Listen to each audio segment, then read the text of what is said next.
guys, magluluto po ako ng talong. Ito na yung mga ingredients niya. Magiginis ako na. Yan. Naglagay na. Baliktad po dito. Sa atin pagluluto, nauuna ang garlic para yung sabing mapasarap yung garlic na nakikrispy na crunchy. Dito, nahuhuli ang garlic. Naprito na po yung talong. Yan, ready na yan. Prinito lang yung basta. Mga talong po yun, giant eggplant.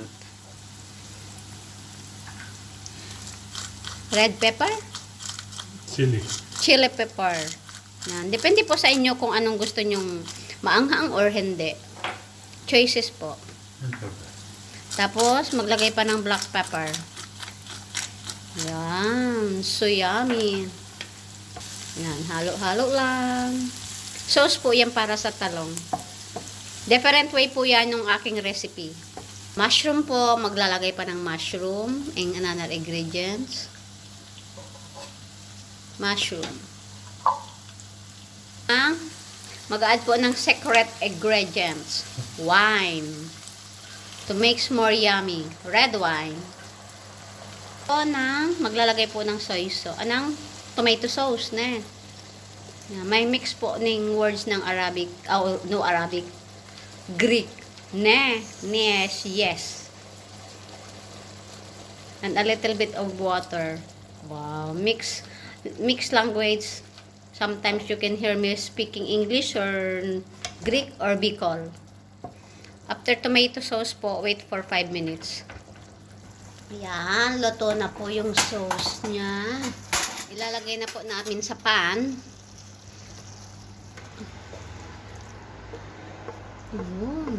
Yummy. After that po, ilalagay namin sa oven. Wait na lang po.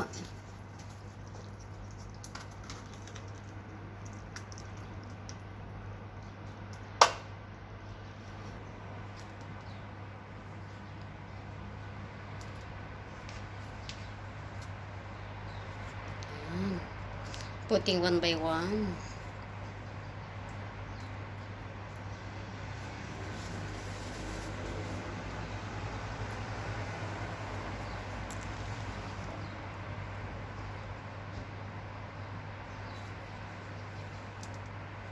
It's hot.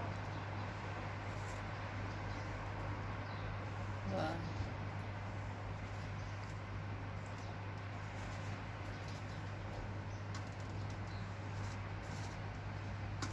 Bravo.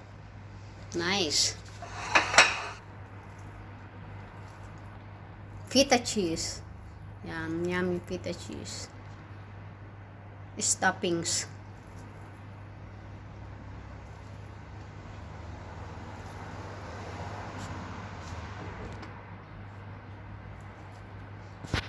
Yes. No problem. Another cheese.